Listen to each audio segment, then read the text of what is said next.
The grand ballroom of the Celestial Towers in downtown Chicago glittered like a diamond under the chandelier's glow, a playground for the city's elite.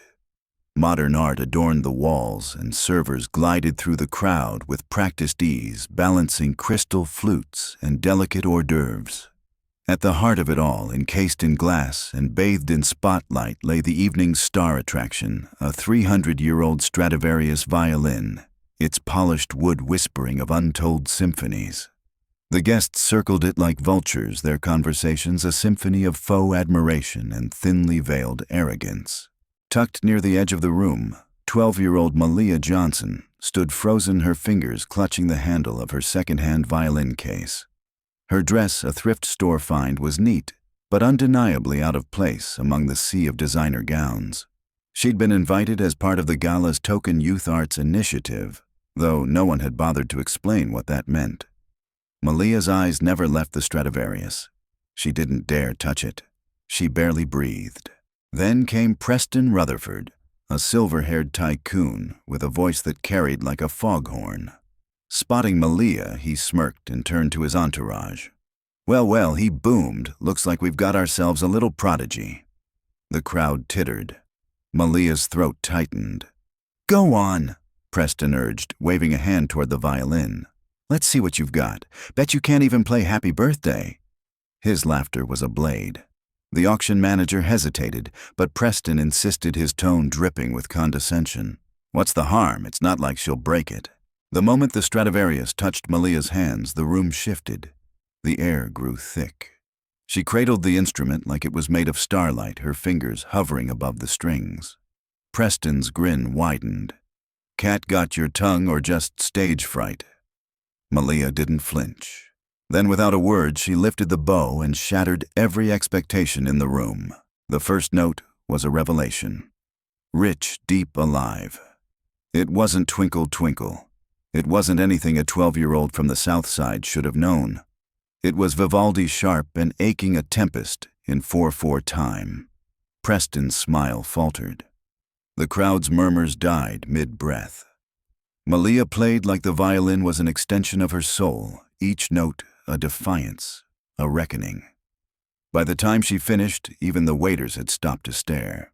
Preston's face had gone ashen. Where did you, he began, but Malia cut him off, her voice steady for the first time all night. My grandfather taught me, she said. He played for the Chicago Symphony, before they fired him for being too bold. The silence that followed was louder than any applause. And in that moment, the gala's glittering facade cracked, revealing the ugliness beneath. The crowd's expectant grins wilted as Malia handed back the violin, her silence louder than any protest. The air in the ballroom turned leaden thick with something unspoken, shame maybe, or the uncomfortable prick of self-awareness. Preston Rutherford's smirk had vanished, replaced by a tight-lipped stare. Malia walked away, her scuffed flat silent on the marble, her spine straight as a ruler. No one clapped, no one moved. The Stradivarius, once the centerpiece of the evening, suddenly felt like an artifact of something hollow. Later, in the cramped warmth of her Aunt Rosa's apartment in Bronzeville, Malia unlatched her battered violin case. The duct-taped hinges groaned. Inside lay her father's old instrument, its wood scarred but resilient like the neighborhood outside her window. The radiator hissed a familiar tune as she tuned the strings, her fingers moving by muscle memory. Aunt Rosa appeared in the doorway, arms crossed, her expression unreadable. You could have played for them, she said softly. Shown them what you really got. Malia's bow hovered mid-air. They wouldn't have heard it, she replied. And then she played not Vivaldi this time, but a blues riff her father used to hum raw and aching, the kind of music that didn't belong in gilded ballrooms. Downstairs, Mr. Ellis, the building's grizzled superintendent, paused his mopping to listen. He'd known Malia's father had heard him play the same melody years ago in a basement jazz club now long shuttered. Leaning on his mop, he shook his head and muttered, "Damn," like hearing a ghost. The notes seeped through the thin walls, curling into the hallway where a group of neighborhood kids had been roughhousing. They fell quiet, pressing ears to doors. One, a boy named Jamal with a beat-up trumpet of his own, slid to the floor and just listened. At school the next day, the whispers followed Malia like shadows. A teacher pulled her aside. "I heard what happened," she said, voice low. "The Rutherfords donated our music program's funding. They could pull it over this." Malia's grip tightened on her backpack straps. "Then let them," she said. That afternoon, she skipped the Green Line and walked instead to the boarded-up community center where her father had once taught weekend workshops. She pried open a rusted locker still stuffed with yellowed sheet music and taped a flyer to the door. Free lessons. Sundays. Bring your instrument. By sundown, Jamal was there, trumpet in hand. Then came the Rodriguez twins, with a dented cello between them. By week's end, even the school's janitor showed up with a harmonica. No one mentioned the gala. No one needed to. The music they made wasn't polished. It wasn't pretty. But it was alive. And for the first time in years, the old building's walls hummed with something like hope. The church basement, where Malia and her ragtag ensemble practiced, might as well have been Carnegie Hall to them. The flickering fluorescent lights couldn't dim the energy in the room, the way Jamal's trumpet blared with rebellious joy, or how the Rodriguez twins' cello groaned like it had stories to tell. Malia sat in her usual spot, second row, eyes fixed on her sheet music, except today the notes blurred. Her fingers trembled slightly on the strings. She hadn't told anyone about Charles Whitaker's comment about the way his laughter had slithered under her skin. But Jamal noticed. He always did. "Yo, Malia," he said during a break, kicking his feet up on a folding chair. "Dude's just mad 'cause his money can't buy what you got." She almost smiled. Almost. Back at the gala, the ballroom buzzed with the clink of champagne flutes and the hollow chatter of donors congratulating themselves on their generosity. Malia's youth ensemble waited in the wings, their instruments clutched like lifelines. Mr. Reynolds, their conductor, kept checking his watch, his shoulders sagging further each time a staffer rushed past without acknowledging them. Then, just as the auctioneer announced a brief intermission, a server, a woman with sharp eyes and a name tag that read Dolores, paused beside Malia. "You're the girl who played that Stradivarius?" she murmured, sliding a dessert plate into Malia's hands. Beneath the slice of cake lay a napkin with a scrawled message, "Play, like they can't ignore you." When the ensemble finally took their optional spot near the dessert table, the crowd barely glanced up from their crème brûlée.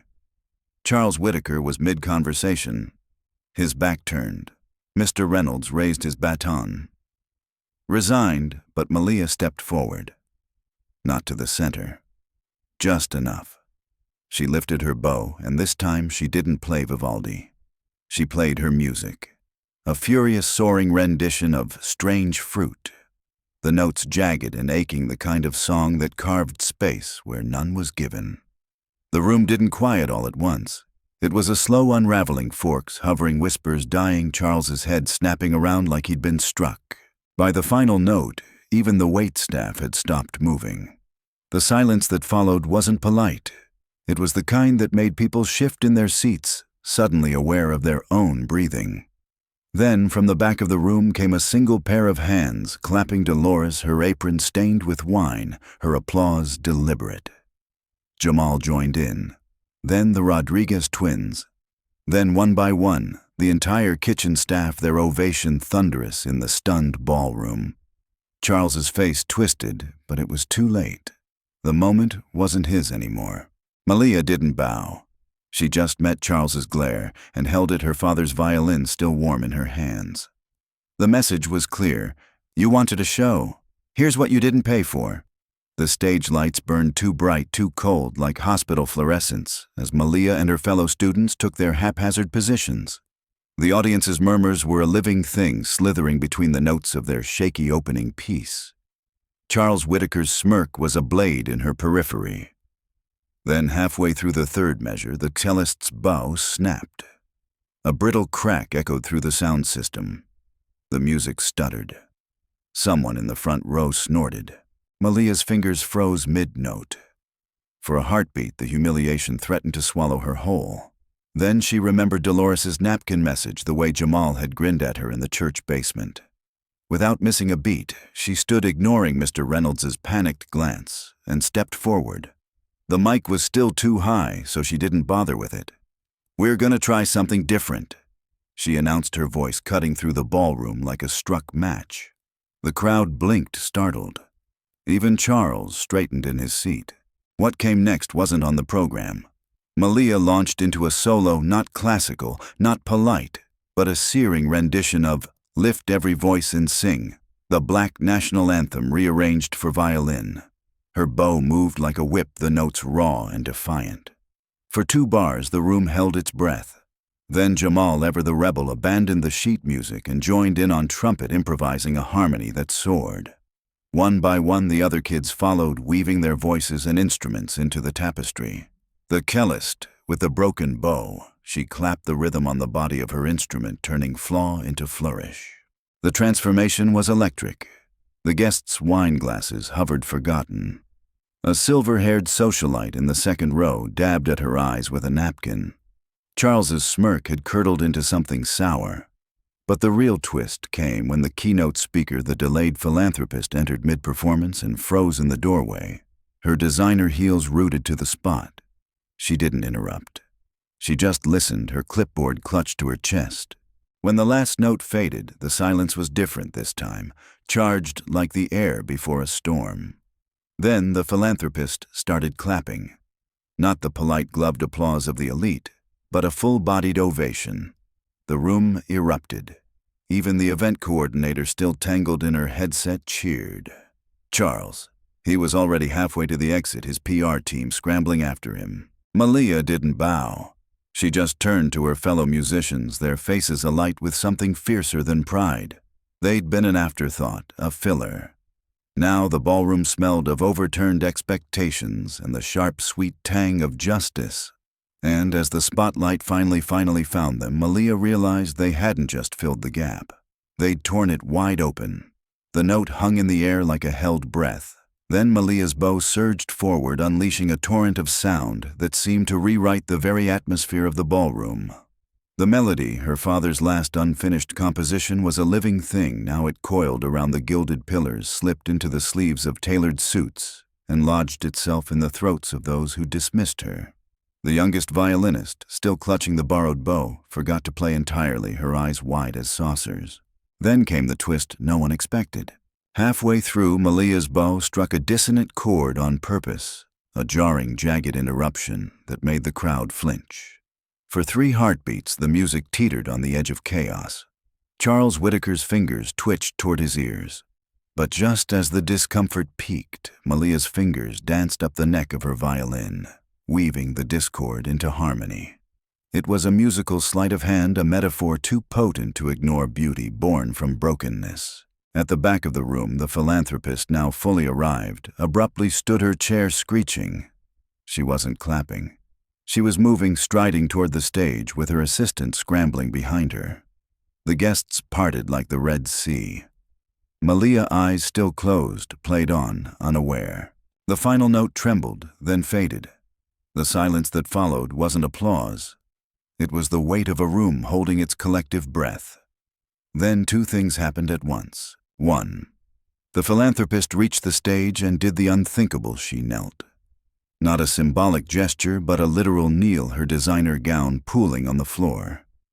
"That," she said loud enough for the room to hear, "was a masterpiece, and it deserves a proper stage." She turned to the event coordinator. "Cancel the auction. Tonight we listen." 2. Charles Whitaker's phone buzzed. A notification from his PR team, trending on Twitter. Stradivarius. Shame. Someone had filmed Malia's solo and leaked it. The clip already had 100K retweets. Malia finally opened her eyes. The spotlight, now fixed squarely on her, felt different, not borrowed, but earned. She didn't smile. She didn't bow. She simply met Charles's gaze across the room and let the silence speak for her. Somewhere in Chicago, in a church basement with peeling paint, Jamal whooped so loud the neighbors banged on the walls. And in Malia's apartment, Aunt Rosa turned up the volume on the staticky live stream, her laughter shaking the framed photos of Malia's parents, their faces alight with something like pride. The final note of Bach's chaconne hung in the air like a prayer vibrating through the crystal stems of champagne glasses. For 3 heartbeats, absolute stillness. Then the room erupted, not in polite applause, but in a thunderous standing ovation that shook the gilded chandeliers. Velvet chairs toppled unnoticed as guests surged to their feet. The event photographer who'd ignored Malia all evening now elbowed through the crowd, suddenly desperate to capture this moment. Then came the twist no one expected. As the applause crested, Charles Whitaker's assistant rushed to the stage, whispering urgently in the host's ear. The host's eyes widened. He raised a hand for silence, a request the crowd for once obeyed. "Ladies and gentlemen," he announced, voice cracking, "we've just received the word that the Stradivarius has been purchased by an anonymous donor for Miss Pierce." Gasps rippled through the ballroom. The auction manager's mouth fell open. Even the waitstaff froze trays suspended mid-air. Malia's hands tightened around her father's worn violin, the one she'd refused to abandon. Her voice, when she found it, was quiet, but carried like steel. "No." A shocked murmur rolled through the crowd. The host blinked. I beg your pardon." Malia stepped forward, her scuffed flats silent on the polished stage. "I don't want it," she said louder now. "This—" She lifted her father's violin, its duct-taped case gleaming under the lights. "This is my instrument." The room held its breath as she turned to face Charles directly. "But since you're feeling generous, Mr. Whitaker, buy new music. Stands for my school. Replace the broken keyboards. Fund the program you cut last year." A beat of stunned silence. Then, from the back of the room, a single whoop shattered the tension. Jamal, who'd sneaked in with the kitchen staff, stood on a chair waving his trumpet. "Preach!" The spell broke. Laughter, cheers, and a fresh wave of applause erupted. The philanthropist was already dialing her foundation's director. The music critics tweet, "12-year-old virtuoso just schooled Chicago's elite. Watch this space," was going viral. Charles, pale beneath his tan, opened his mouth, but Malia was already walking off stage, not in triumph, but in quiet certainty. The Stradivarius remained in its glass case, suddenly looking very small next to the legacy she carried in her hands. Outside, the first snow of winter began to fall. Somewhere in Bronzeville, a church basement buzzed with new students. And in a third-floor apartment, an old radiator hissed along with the recording of the live stream Aunt Rosa, playing it on loop, her laughter shaking the photos of Malia's parents. Their smiles seemed to say, "That's our girl." The morning sun streamed through the windows of the Bronzeville Community Music Center as Malia pushed open the door and froze. The dusty practice room she knew had been transformed. Sunlight glinted off pristine instruments arranged in neat rows. Jamal stood in the center, running his fingers along a gleaming new trumpet, his usual smirk replaced by something like awe. "Check the note," he said, nodding toward a single envelope taped to a cello case. Inside, on thick ivory stationery, were 5 words, the first of many apologies. No signature. None needed. Across town, Charles Whitaker sat in his penthouse staring at the morning paper. The headline, "12-year-old Prodigy exposes more than talent at Whitaker Gala," burned in his hands. His publicist's phone buzzed incessantly with damage control calls. But the real blow came when his daughter FaceTimed him from boarding school, tears streaking her face. "Dad," she whispered, "I've been practicing Mozart for 2 years. Why didn't you ever listen to me play?" The question hung between them, answerless. Back at the center, Malia ran her bow across the strings of her father's violin, now the only old instrument in the room. The sound, warm and lived in, cut through the shiny newness like truth. Reporters clustered outside, but she ignored them, nodding instead to Mr. Reynolds. He raised his baton. As the first notes of their rehearsal filled the air, something remarkable happened. The Rodriguez twins, usually timid, played with their eyes closed, swaying to the music. Jamal improvised a riff so bold, it made Mr. Reynolds drop his baton. And Malia. She finally smiled, not for the cameras, but for the joy of it. Outside, unnoticed by the press, a black town car idled at the curb. Through the tinted window, Charles watched just for a moment before telling his driver to take him to the airport. His private jet could wait. There was a boarding school in Massachusetts that suddenly required his immediate attention. That night, the church basement was louder than ever, crammed with new students wielding second-hand instruments. Upstairs, the pastor shook his head, smiling as the ceiling vibrated with off-key scales and laughter. And in Malia's apartment, Aunt Rosa pinned the newspaper clipping next to her parents' photo. The caption read, "The future of music isn't in glass cases, it's in her hands." Somewhere between a bowed string and a broken system change had begun not with a bang, but with a single, soaring note. The girl in the hallway pressed her fingers harder against the imaginary strings, her jaw set. The taunt still hung in the air like a sour note when the classroom door beside her swung open, and there stood Malia, back at her old middle school for the first time since the gala. She took in the scene with one glance, the boy's retreating smirk, the girl's white-knuckled grip on her bow. Without a word, Malia knelt beside her, flipping open her own case to reveal her father's violin, its scars gleaming under the fluorescent lights. "Play with me," she said. The girl's eyes widened. "But I'm not good enough yet." "Neither was I." Malia interrupted, tucking the violin under her chin. "But here's the secret, good enough is a lie they tell to keep you quiet." And then she played not a concerto, but the same simple scale the girl had been practicing, slow and deliberate. After a breath, the girl joined in her notes, shaky at first, then stronger. By the third repetition, a crowd had gathered. The smirking boy gaped from the water fountain, teachers peered out of doorways, and the janitor, who'd once caught Malia practicing in the empty cafeteria after hours, leaned on his mop, grinning. Across town in the Whitaker Foundation offices, Charles's assistant laid a newspaper on his desk. The headline, "Prodigy Pays It Forward. Pierce launches Music Without Permission Initiative." Beneath it, a photo of Malia surrounded by kids at the community center, her father's violin front and center. Charles stared at it for a long moment before sliding a check across the desk. "Make it out to the program," he said, "and add a 0. That night, the girl from the hallway sat cross-legged on her bed, rewinding the video of her and Malia playing together, now viral under the hashtag #PassTheBow. Her mother knocked softly, holding out a package. Inside was a brand new shoulder rest with a note. "Next lesson Tuesday. Bring your attitude. M."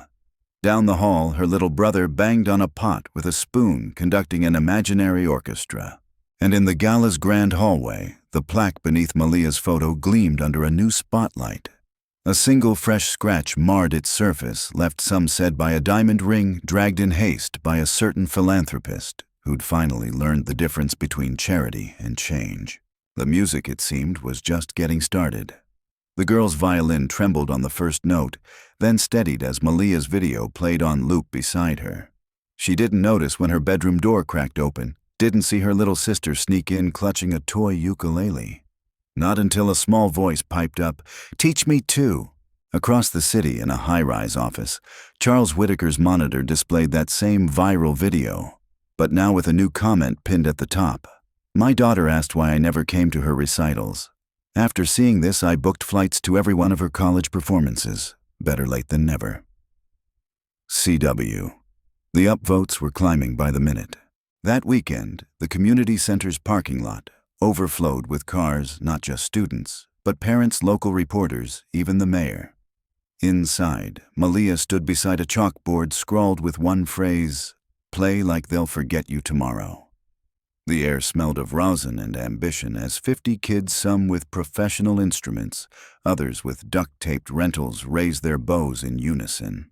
And in the back row, the girl from the hallway sat tall, her once silent fingers now dancing across strings, her voice clear as she counted the beat aloud. The boy who'd mocked her last week, he was 2 seats over, struggling with a beginner's scale.